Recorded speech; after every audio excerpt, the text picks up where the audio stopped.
What's going on, everyone? My name is Matt, and I'm here to talk some NHL Stanley Cup Playoff hockey. Before I get into all that, just wanted to thank the entire FUNTS crew for having me on, letting me do a couple of interjections here since our recording times never necessarily line up.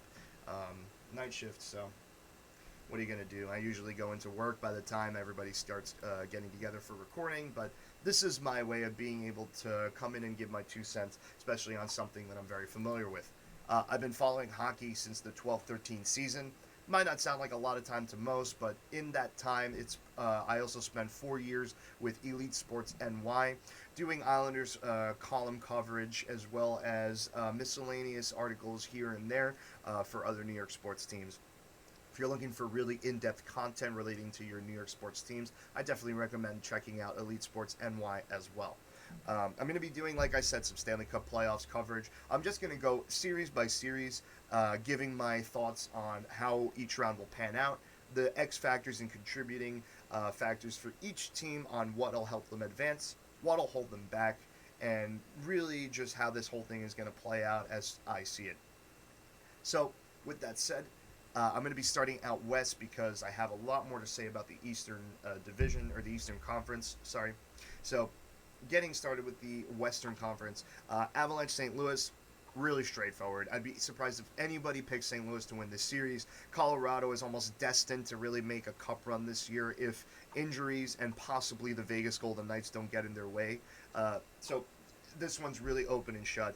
Nothing against St. Louis. Loved their cup run in 2019. Big fan of the way that they play, obviously, since it's very similar to what the Islanders have been doing for the last 3 years. They're a big, heavy physical team. Colorado has way too much offensive depth, way too much speed, way too much transition in the neutral zone, way too many offensive defensemen in their lineup, and a 1-2 punch of Philip Grubauer, and now they picked up Devin Dubnyk as reinforcement on their cup run.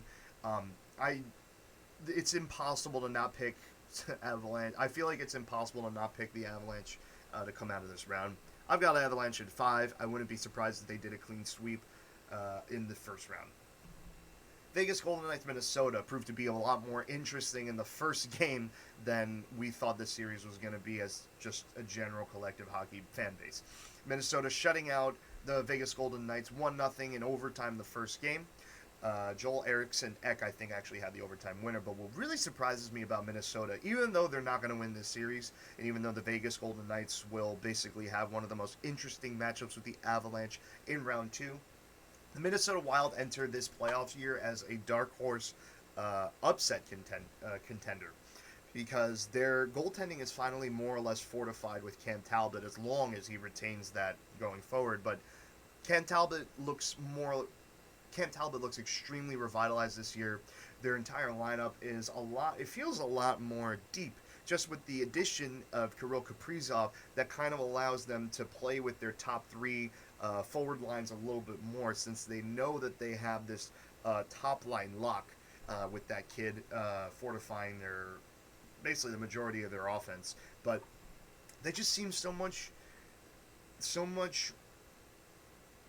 the Minnesota Wild look more like a team that has been through the throes of mediocrity, and now they're finally kind of starting to push and punch out and emerge more as a serious threat. It's not going to happen for them yet. It'll probably take a few more years, but the early signs of Minnesota are much more interesting than any of the other teams out there in the West. Now, in the disaster that is the Canadian division, it's a division comprised of all Canadian teams. Let's be real. There's the Maple Leafs, there's the Oilers. Maybe there would have been the Jets if they could have held it together a little bit better this year, but none of these teams should be at all a threat to either the Western Conference or really the East.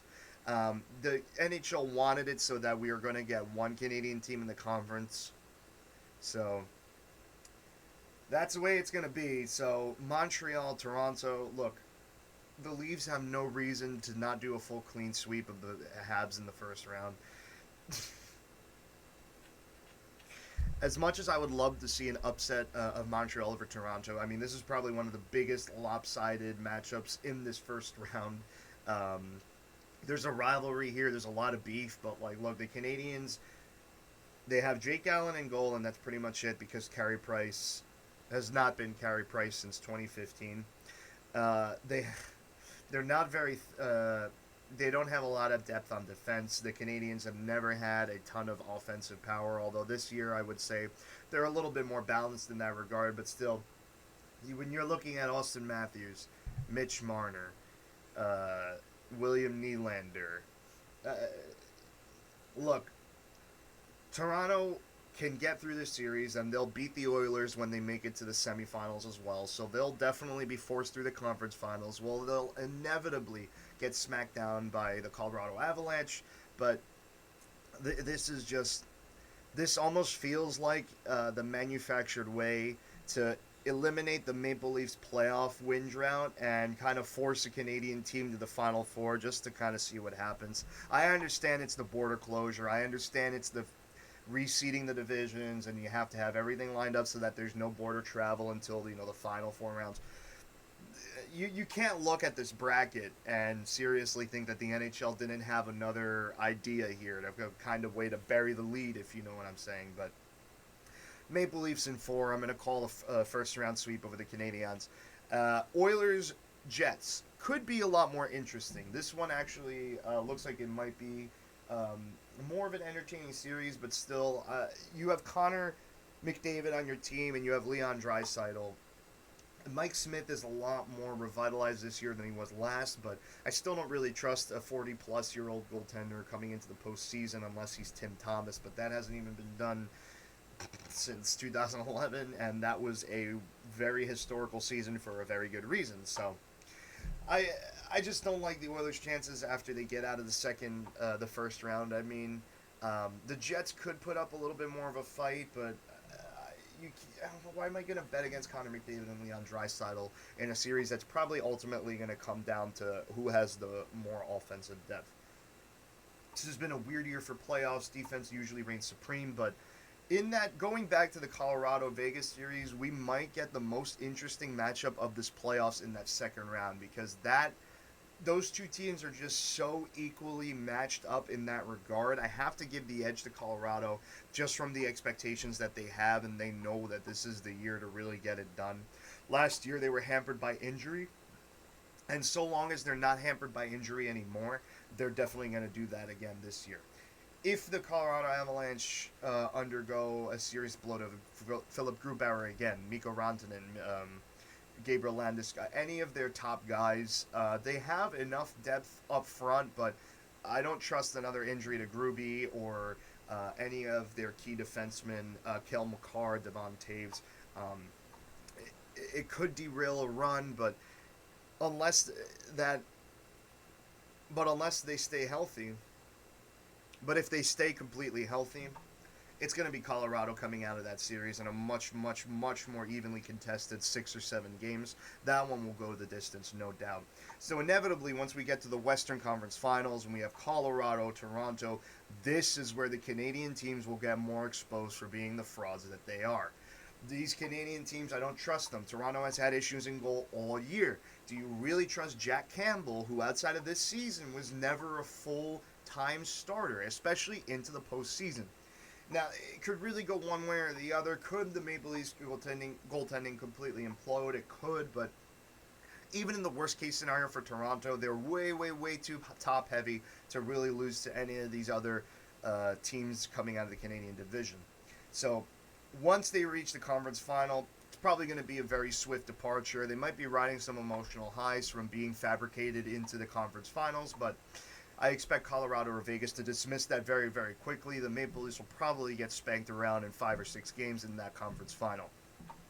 Now that we have the Colorado Avalanche emerging from the West, time to put the attention back to the East, and I'm going to go bottom up. So rather than address the series I probably want to get to most of all, we'll do Tampa Bay and Florida, where the Florida Panthers and Tampa Bay Lightning had a historical instant classic game in Game 1, with the game-winning goal coming 5-4 in that last 2 minutes of the first game. Backbreaker for the Panthers because they really needed to establish themselves hard in the first game, kind of show the defending Cup champion Lightning that, look, first playoff matchup in our history.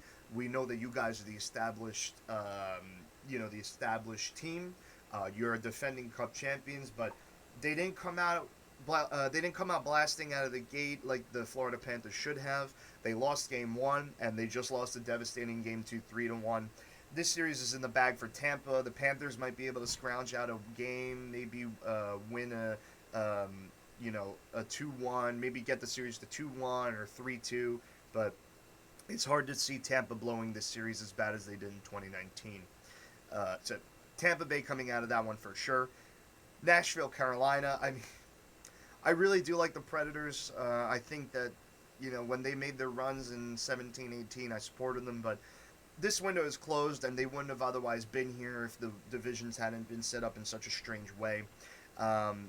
Carolina, this is probably the next best chance for a sweep, but the Predators will probably take one away. I'm going to go Carolina in 5, meeting the Tampa Bay Lightning in the second round. That Tampa-Carolina series is going to be way more interesting as well than initially thought, just because I love the way that the Hurricanes transition. I love how much speed that they have. Rob Brind'Amour has them playing hard. They have a lot of depth in their forwards as well, but their defense, Carolina's defense, is not to be underestimated, just because the Hurricanes don't really get hampered down the defensive zone too much. They kind of rely on that quick transition game. They want to get the puck out. Their focus when it comes in is to just get it out, get it up to center, send a forward or two in a forecheck. But this is going to be, that second round of Lightning Carolina will be another really good playoff series to look back on for a couple of years to come. I see Tampa coming out of it again. It's really hard to bet against the defending Cup champions when they are a stupid deep. They just got Kucherov back from injury to start the postseason. What you think about that and the long-term injury ruling, that's up to you. Kind of hard to point one finger one way or the other, but there are league executives who are kind of torn on it. If you read an excellent article in The Athletic discussing that as well. So Tampa coming out of the East on the one side of the Tampa coming out of one side of the East, now shifting focus to Boston Capitals. This series, I think, will go the distance. This is a very, very interesting matchup. Haven't had Bruins Caps in a long time since the Bruins defended the Cup in 2012, the year after their win. And the Caps kind of coming in as a recharge and reloaded team. I like them to come out of the East again this year, but we'll have to see how their mental fortitude can stay up, because there's been a lot of controversy with the Cats, a lot of distractions, a lot of outside influence kind of making their way into the narratives for the Capitals. And I mean that in the sense that in the 2020 season, the Caps, guided by Todd Reirden, some see, now looking back on the time with Todd Reirden, definitely not a very impactful coach for that team, not someone who really gelled as well as management would have liked to have hoped. But the Caps are a team that their headspace can affect their entire run in, before, and after the playoffs. Their win in 2018, fueled entirely, or not entirely, but mostly by the guidance and veteran leadership of Barry Trotz, really helped that team break through the barrier. But this is a team that their issues are mostly mental, and if these distractions can get to them, it'll hamper their deeper run. But this series with the Bruins, Caps Bruins, is going to set up to be a very interesting one. Taylor Hall making his home in Boston. He's definitely one of their go-to guys in terms of the X factor and who can change the tide of the game. He did tie Game 2 late, 3-3, and then the Bruins were able to win it in overtime in the first minute right after that. So this one is going to be an interesting one to keep an eye on. I still have the Caps coming out just because I see the Bruins as a lot weaker than they once were. They weren't the big bad Bruins of old. This is the last year for them to do anything. Either team could really squeak out of this one, but I see both teams coming out heavily banged up. Caps have already lost Lars Eller in Game 2.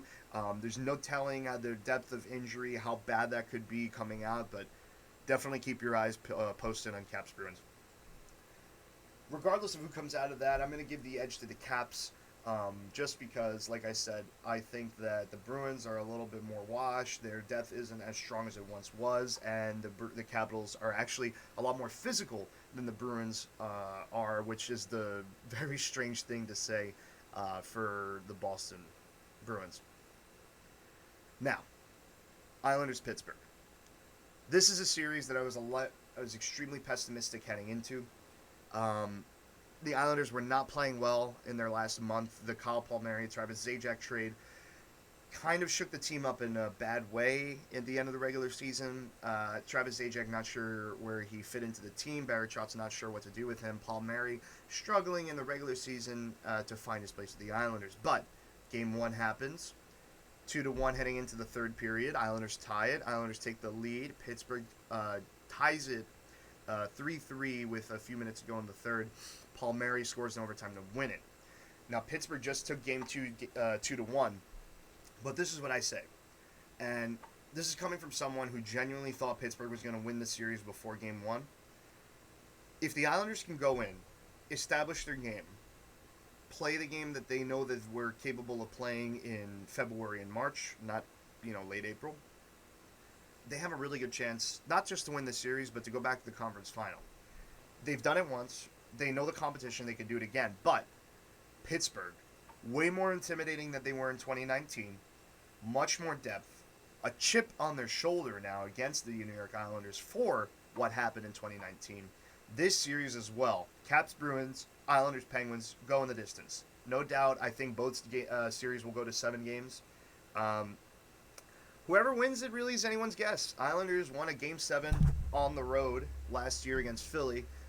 This year with the fans going into the building, it makes a little bit more of a difference. But if the Islanders can take both in Games 3 and 4,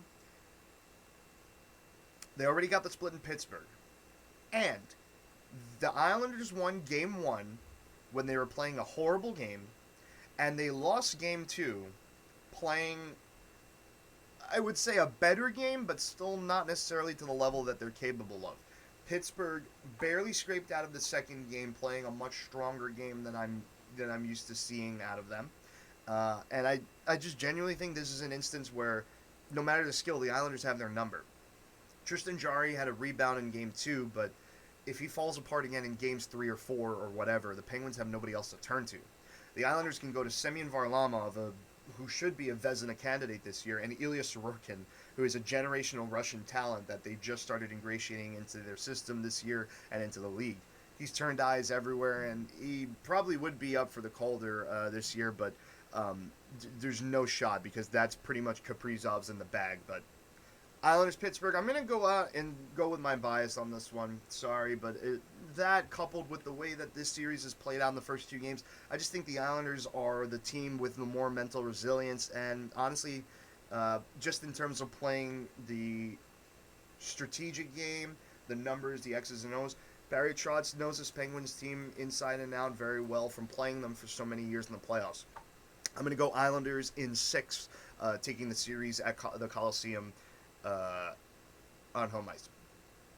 So Islanders Capitals in the second round is a matchup that we've been waiting as an Islander fan since 2015. With Barry Trotz at the helm of the Caps team that he coached for 5 years, some of their best years in franchise history, plus a Stanley Cup. I mean, if you're one who believes that hockey is more of a systems game and more of an X's and O's, a strategic type of game, which, look at the way that the Blues won the Cup in 19. Look at the way that the Capitals were able to get through in 18. More of a... At this point, with Capitals Islanders in round 2, it becomes more of a, for me at least, advantage to the Islanders. Because Barry Trotz knows that Caps lineup. He knows how to match them up really well. Now, that said, the Caps have a lot of talent and a lot more talent on offense than the Islanders do. They've given them fits all year. Can the Islanders do it? They could. But believe it or not, Capitals Islanders in the second round, I'm going to have to go Washington. And I'm going to have to go Washington in 7 games. It pains me to say that because I really thought that the Islanders would be able to make it out of the second round. But it's a little bit harder of an ask this year, especially with Peter Laviolette, a lot more of an interesting coach for the Capitals than Todd Reirden, a lot more of a veteran and experienced coach. The Caps are looking to definitely shake the gorilla off of being one and dones, and I think they're probably going to do that regardless if they get Penguins or Islanders in the second round. I'm going to have the Caps making it out as well of the second half of the Eastern bracket. Caps Lightning, another classic from 2018 when the Caps advanced. But these aren't the same teams that they were in 18 or in any previous matchup. So, Caps Lightning Conference Final versus Avalanche and Toronto Conference Final. Those are the final four that I've got. And I'm going to have to just go straight up and say it's hard to bet against Tampa not going back to the Cup. The lineup is too insane. The team is way too experienced. They have one of the best minds in their coach as well, in John Cooper. Vasilevsky, a perpetual Vezina. I mean, I think it'll come down Tampa and Colorado.